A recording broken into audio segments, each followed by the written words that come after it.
Banta Haganupan. Selamat pagi pemirsa Eta Melalak. Hari ini saya berada di Kecamatan Raya yang merupakan kecamatan terbesar dan terluas di Kabupaten Simalungun. Kecamatan ini memiliki luas sekitar 330 km persegi dan berada di ketinggian lebih dari 1000 meter di atas permukaan laut. Menjadikan suasana dan udara di sini pun baik pagi, siang, sore, bahkan malam hari cukup dingin dan sangat segar. Dan hari ini kita masih akan mengeksplor Kabupaten Simalungun. Jadi dari Kabupaten Simalungun, inilah perjalanan saya di Eta Melalak.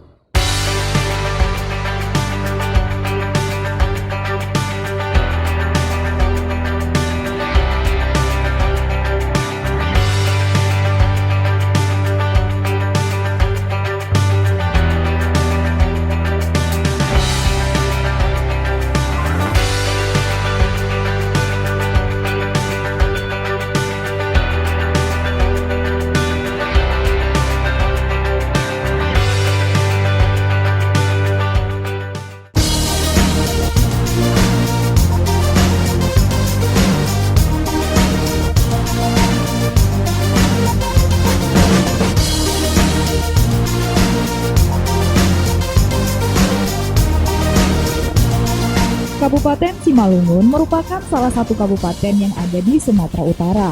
Suku Simalungun merupakan penduduk asli dari kabupaten ini. Kabupaten Simalungun memiliki 32 kecamatan yang salah satu di antaranya adalah Kecamatan Raya. Kecamatan Raya merupakan ibu kota Kabupaten Simalungun, tepatnya di Pematang Raya. Nah, dari kota Pematang Siantar, tim Eta Melalak hanya perlu menempuh jarak kurang lebih 30 km saja untuk sampai di kecamatan tersebut. Pembangunan infrastruktur jalan dan berkembangnya bangunan juga pusat kegiatan di kecamatan ini pun terus mengalami perbaikan sehingga perekonomian khususnya di Kabupaten Simalungun terus menunjukkan grafik meningkat. Kecamatan Raya sebagai ibu kota Simalungun, jika ditinjau dari aspek fisik, sosial budaya, dan ekonomi rasanya memang sudah sangat layak ya pemirsa. Sangat terlihat dari sarana gedung perkantoran, hotel beserta infrastruktur pendukung lainnya. Aktivitas masyarakat di pagi hari pun terlihat cukup sibuk di ibu kota tanah Abonaron-Dogona ini.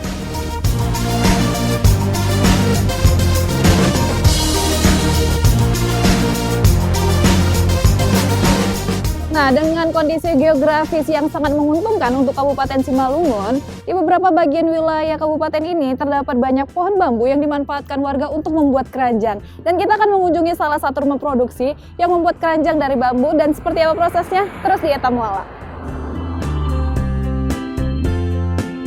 Perkembangan Raya sebelum dan sesudah menjadi ibu kota Kabupaten Simalungun sangat terlihat jelas perbedaannya.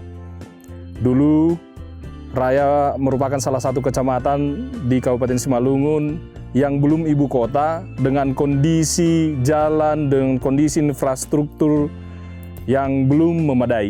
Akan tetapi setelah menjadi ibu kota, Kecamatan Raya menjadi berubah wajah, menjadi salah satu kota kecil yang tumbuh di Sumatera Utara dengan infrastruktur yang lumayan baik.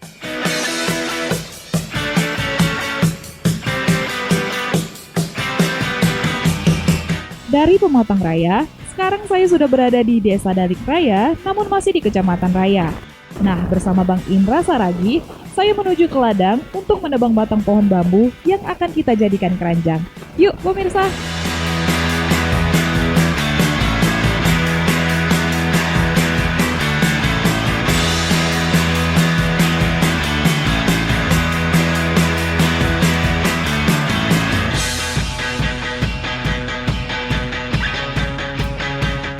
Nah pemirsa, jadi batang bambu yang sudah siap untuk ditebang itu yang pastinya yang sudah tua.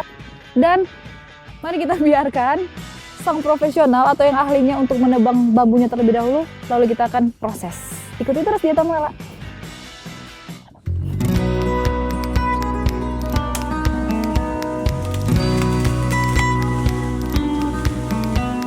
Nah, setelah bambu ditebang, kemudian batang bambu tersebut dipotong sama panjangnya. Biasanya, ukuran yang dipakai oleh Bang Indra ini adalah 1,6 meter. Setelah batang pohon bambu dipotong menjadi beberapa bagian, selanjutnya adalah membelah lagi batang bambu tersebut menjadi 2. Lalu dibelah kecil-kecil menjadi beberapa bagian lagi. Nah, pada proses pembelahan ini, jumlah banyaknya bambu kecil yang dibelah tergantung dari besarnya diameter bambu ya pemirsa. Nah, kalau batang bambu yang dibelah Bang Indra, dapatnya sih cuma 4 bagian kecil saja pemirsa.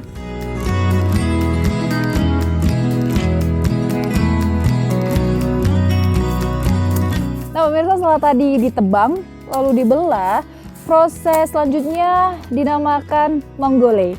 Nah proses ini sebenarnya seperti membagi satu batang bambu menjadi beberapa bagian. Biasanya sih dapat 3 bagian, jadi yang kulit putihnya itu dapat 2 dan yang hijaunya dapat 1.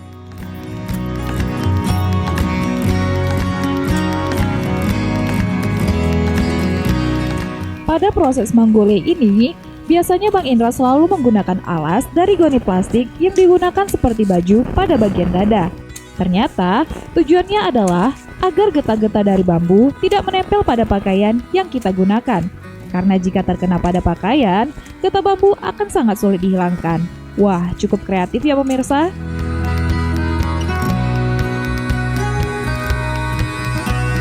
Setelah bahan-bahannya sudah cukup, selanjutnya adalah membawa bambu-bambu pulang ke rumah.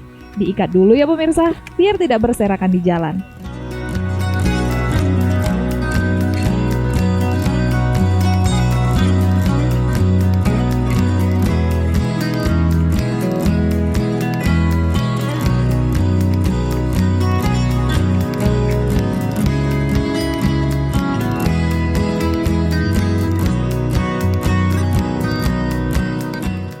Dan pemirsa, langkah selanjutnya dalam bahasa Simalungun dinamakan manapak. Jadi proses ini sebenarnya seperti merajut pada pakaian, namun pada bambu kita mengikuti kerangka yang sudah ada dan seperti inilah prosesnya. Jadi bambu satu persatu disusun mengikuti contoh dari yang sudah dibuat sebelumnya. Jika sudah sampai pada proses manapak ini, biasanya para pembuat keranjang bambu sudah mulai menggunakan sarung tangan. Sebab, di proses ini, tangan akan melakukan kegiatan berulang untuk mengikuti kerangka. Wah, melihat Bang Indra begitu cekatan, saya pun tergugah untuk mencoba manapak bambu. Lumayan kan pemirsa, dapat pengalaman dan pelajaran baru, hehehe.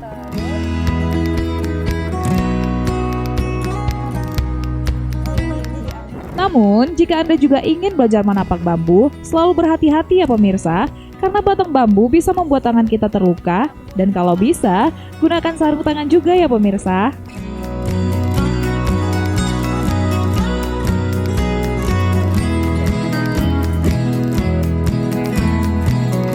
Pemirsa, jika melihatnya saja sudah sulit, ternyata proses pembuatannya secara langsung pun jauh lebih sulit. Jadi memang harus ekstra sabar, apalagi untuk pemula seperti saya. Mana bang? Kunci. Oke.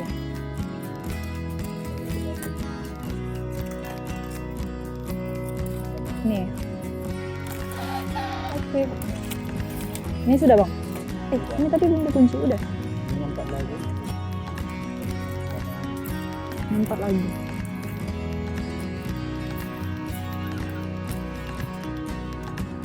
Nah, jika proses manapak sudah selesai, jangan lupa rapikan kerangka bambu dengan cara dipukul-pukul. Fungsinya agar semua kerangka sama rata.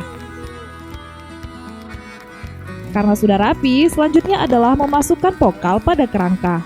Pokal sendiri, jika diartikan ke dalam bahasa Indonesia, berarti batang bambu yang keras yang digunakan untuk alas keranjang. Dan setelah itu, kita hanya tinggal merangkai atau menganyam bambu saja. Karena proses ini merupakan proses yang paling sulit dan membutuhkan konsentrasi yang tinggi, saya pun harus mengurungkan niat saya untuk mencobanya. Kita amati Bang Indra saja ya pemirsa. Oh iya, untuk proses ini, biasanya Bang Indra hanya memerlukan waktu setengah jam untuk menyelesaikan anyaman bambu hingga menjadi sebuah keranjang. Wah, keren ya pemirsa.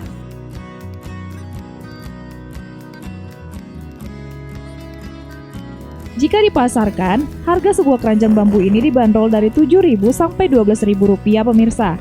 Bagaimana? Sesuai bukan dengan prosesnya?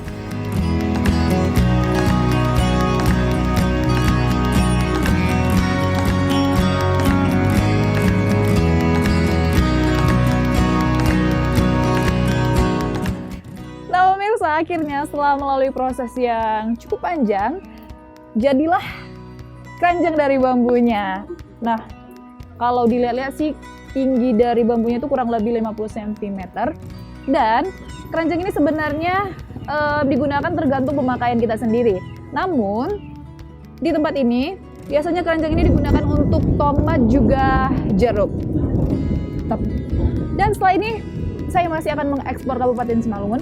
Kita akan melihat bagaimana proses pembuatan gula aren. Jadi jangan kemana-mana, tetap di Eta Melawat.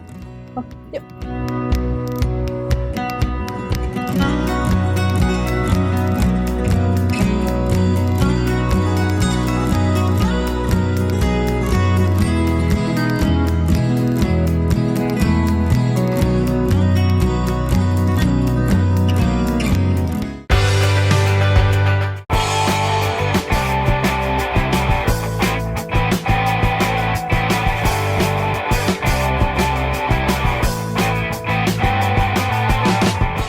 Seperti janji saya sebelumnya, setelah tadi kita belajar membuat keranjang dari bambu, kali ini pun saya masih akan mengajak Anda untuk melihat bagaimana proses pembuatan gula aren bersama Kela Linsen Purba.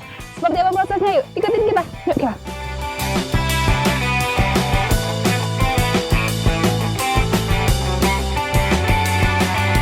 Saya pun diajak Kela Linsen menuju ladang miliknya yang tak jauh dari perkampungan untuk mengambil air nira yang nantinya akan kita proses menjadi gula aren. Nah, jaraknya kurang lebih 15 menit dari perkampungan dan kami memilih berjalan kaki, sembari berolahraga dan berbincang. Hehehe.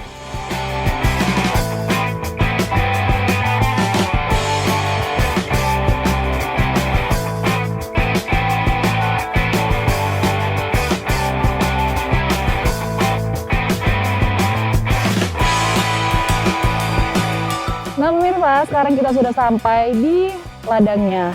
Nah, proses pertama yang harus dilakukan itu dinamakan makodot. Jadi dalam bahasa Indonesia makodot itu bisa diartikan membersihkan pelepah dari tangan aren. Jadi di sini akan dilakukan proses makodot dan juga untuk memukul-mukul tangan aren. Jadi untuk di pohon ini sebenarnya prosesnya untuk pembersihan saja karena nanti kita akan memanen di pohon yang satunya lagi. Yuk kita lihat prosesnya. Yuk kita. Oke lah. Makodot atau jika dalam bahasa Indonesia bisa diartikan membersihkan pelepah tangan aren ini biasanya memakan waktu 15-30 menit. Nah, setelah makodot, tangan aren dibalbal atau dalam bahasa Indonesia dipukul-pukul dengan menggunakan gada atau pemukul. Jika dilihat, sebenarnya proses ini sangat beresiko besar jika tidak berhati-hati ya pemirsa. Namun, karena Kela Linsen sudah melakoni pekerjaannya ini bertahun-tahun, saya pun merasa cukup yakin Kela Linsen akan aman-aman saja.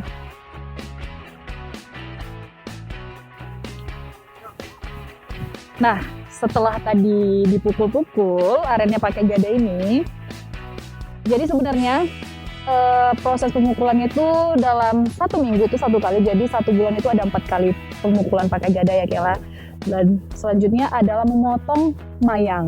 Nah, setelah mayangnya dipotong, proses selanjutnya dinamakan mengobos atau dalam bahasa Indonesia itu bisa diartikan memotong kecil-kecil atau mengiris. Dan di pohon yang selanjutnya yang akan kita datangi adalah aren yang sudah kita siap untuk dipanen ya Kela. Yuk, kita ke sana. Yuk, Kela.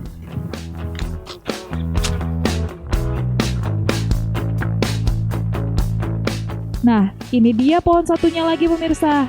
Sebenarnya, sebelum kedatangan saya, Kela Linsen sudah terlebih dahulu menampung air niranya di pagi hari. Jadi ketika mendatangi ladang bersama saya, Kela Linsen hanya perlu mengganti batang bambu yang sudah terisi dengan yang baru.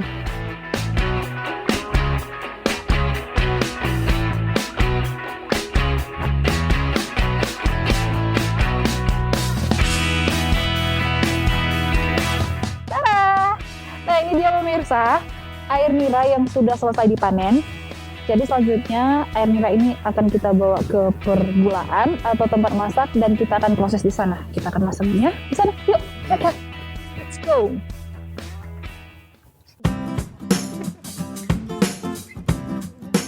Dari ladang, kami berjalan kaki lagi menuju pergulaan atau tempat memasak selama kurang lebih 15 menit.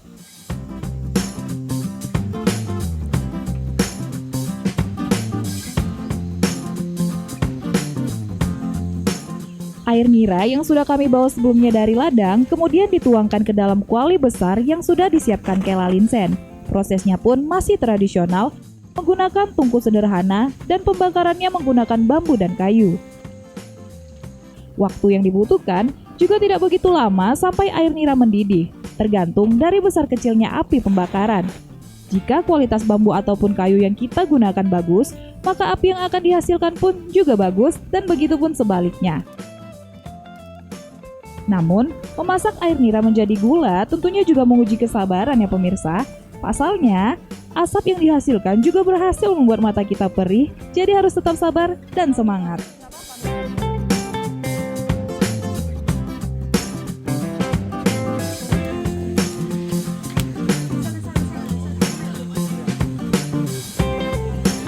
Jadi seperti inilah pemirsa penampakan dari air nira yang sudah mendidih. Nah, pada proses ini, kenapa gulanya harus diaduk supaya matangnya pun merata. Dan sudah bisa dikatakan hampir selesai sekitar 80% sebelum nanti kita tuangkan ke pencetakan.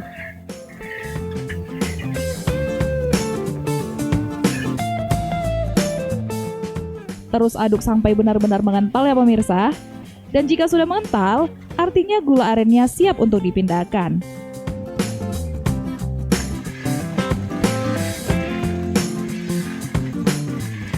Nah, karena saya tidak cukup berani untuk mengangkat kualinya, atau katakanlah saya amatir pemirsa, Kela Linsen pun dibantu sang istri memindahkan kuali dari tungku ke tanah.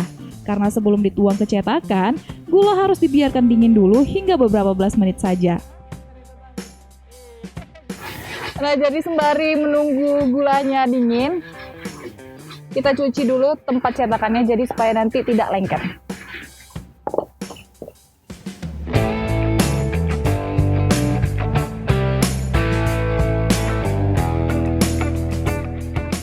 Seberat-beratnya pekerjaan akan terasa ringan jika dikerjakan bersama-sama. Jika tadi Kela Linsen dibantu sang istri, membersihkan cetakan gula ini pun saya dibantu salah seorang putri dari Kela Linsen. Namanya gotong royong pemirsa. Karena gulanya sudah cukup didinginkan, maka proses selanjutnya adalah managan-nagan atau menuangkan gula pada cetakan. Saya juga nggak mau ketinggalan pemirsa, saya juga mau belajar. Wah, ternyata tidak semudah yang dilihat ya pemirsa. Pada proses ini, jangan terlalu lama membiarkan gula di kuali ya pemirsa, karena gula akan cepat mengering dan sulit untuk dipindahkan ke cetakan.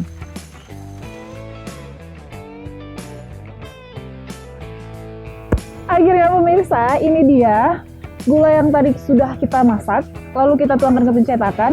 Nah, jadi informasi yang harus saya bagikan adalah untuk menandai kalau gula itu berkualitas adalah ketika beberapa menit kita tuangkan ke cetakan, dia sudah dibuka seperti ini.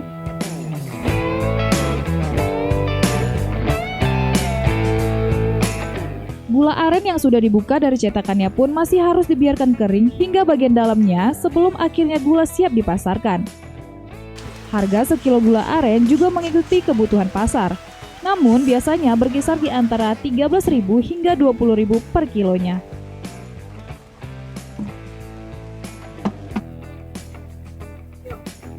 Bagaimana pemirsa? Tertarik membuat gula aren di rumah? Nah, jika Anda tertarik, minta ajarlah pada yang ahli ya pemirsa. Membuat keranjang sudah, belajar membuat gula aren juga sudah. Setelah ini saya masih akan mengajak Anda untuk melihat salah satu keindahan landscape dari Kabupaten Simalungun. Jadi jangan kemana-mana, terus ikuti perjalanan saya di Eta Melala.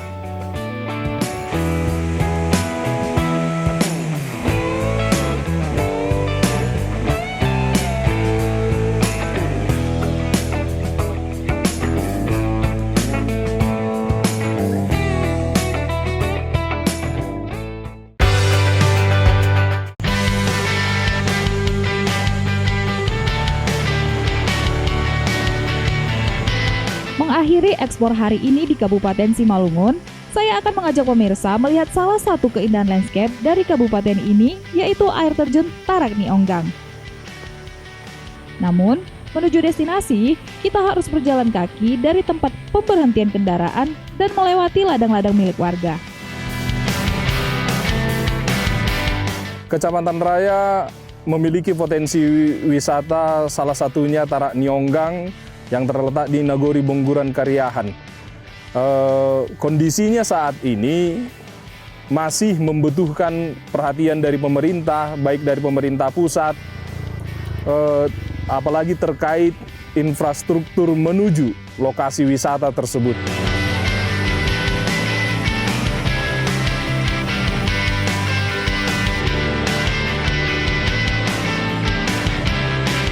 Wah, akhirnya pemirsa, setelah menempuh jarak kurang lebih 10 km dari lokasi kita yang sebelumnya, tepatnya 10 km dari ibu kota Kabupaten Simalungun, yaitu Kecamatan Raya, sekarang saya sudah berada di tangga menuju destinasi kita yang selanjutnya.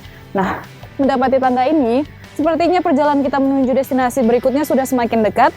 Tapi, jika Anda butuh tenaga untuk beristirahat, jangan khawatir, karena di samping tangga sudah disediakan kursi untuk para pengunjung oleh pengelola setempat guna untuk mempersiapkan tenaga, karena katanya menuju destinasi berikutnya kita harus menuruni sekitar 500 anak tangga. Dan seperti apa pesona air terjun Tarak Nionggang? Yuk, ikutin saya di Etamala.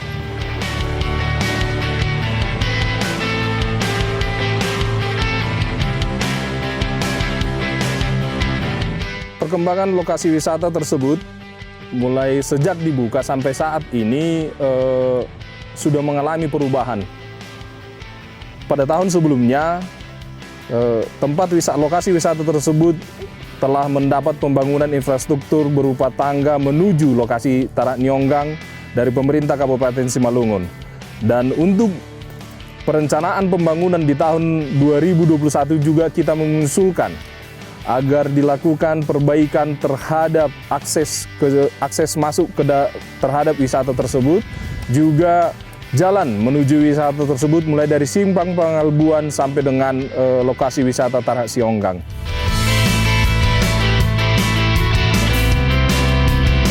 Nah, jangan membayangkan jumlah anak tangga yang harus kita lalui ya pemirsa, biar tidak terbebani dan kita tetap bisa santai.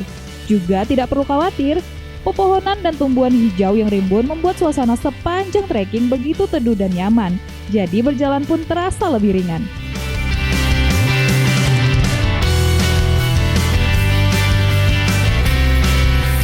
Pemirsa, jika saya perhatikan, tangga menuju destinasi kita yang berikutnya berlumut, mungkin pertanda bahwa jalanan ini sudah jarang dilalui oleh para pengunjung. Tapi, jika Anda tertarik mengunjungi tempat ini, pastikan Anda menggunakan alas kaki yang pas supaya tidak terpleset dan berpeganganlah pada tiang yang sudah disediakan. Dan berhati-hati pada pepohonan yang sudah mulai runtuh seperti ini. Jadi itu sangat membahayakan jika tidak berhati-hati. Tapi mari kita lanjutkan perjalanan kita. Sebenarnya jika dilihat, pohon-pohon yang tumbang membuat suasana lebih terkesan alami layaknya di hutan.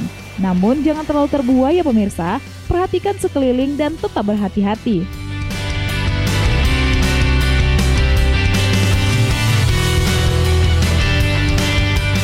Akhirnya pemirsa, dari tempat ini kita sudah melihat bagaimana derasnya air terjun Tarak Nionggang. Wah, deburan airnya begitu sangat memukau. Tapi kita akan melihatnya lebih dekat lagi, jadi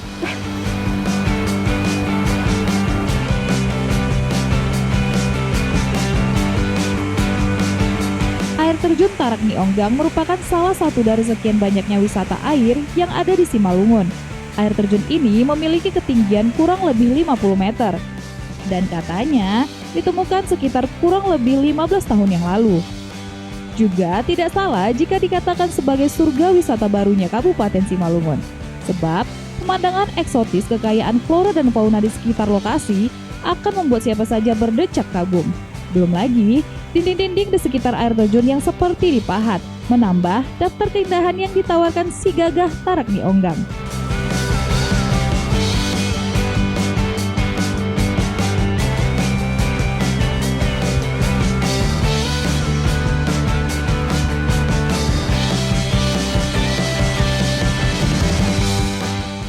walaupun airnya tidak jernih, namun suasana hijau yang memanjakan mata tentu menjadi pemandangan yang luar biasa, apalagi untuk kita yang terbiasa menyaksikan aktivitas di perkotaan.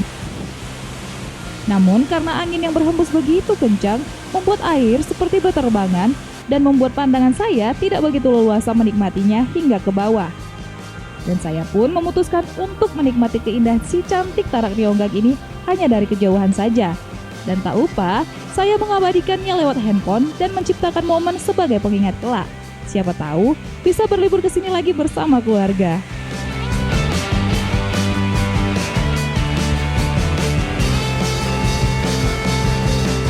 Harapan kita ke depan, raya ini bisa semakin maju, lebih maju lagi setelah di kepemimpinan Bapak Dr. J.R. Saragih SHMM. Raya ini sudah terlihat pembangunannya, raya ini sudah semakin maju. Tapi harapan kita, raya ini semakin maju lagi ke depan, terlebih daerah-daerah wisatanya.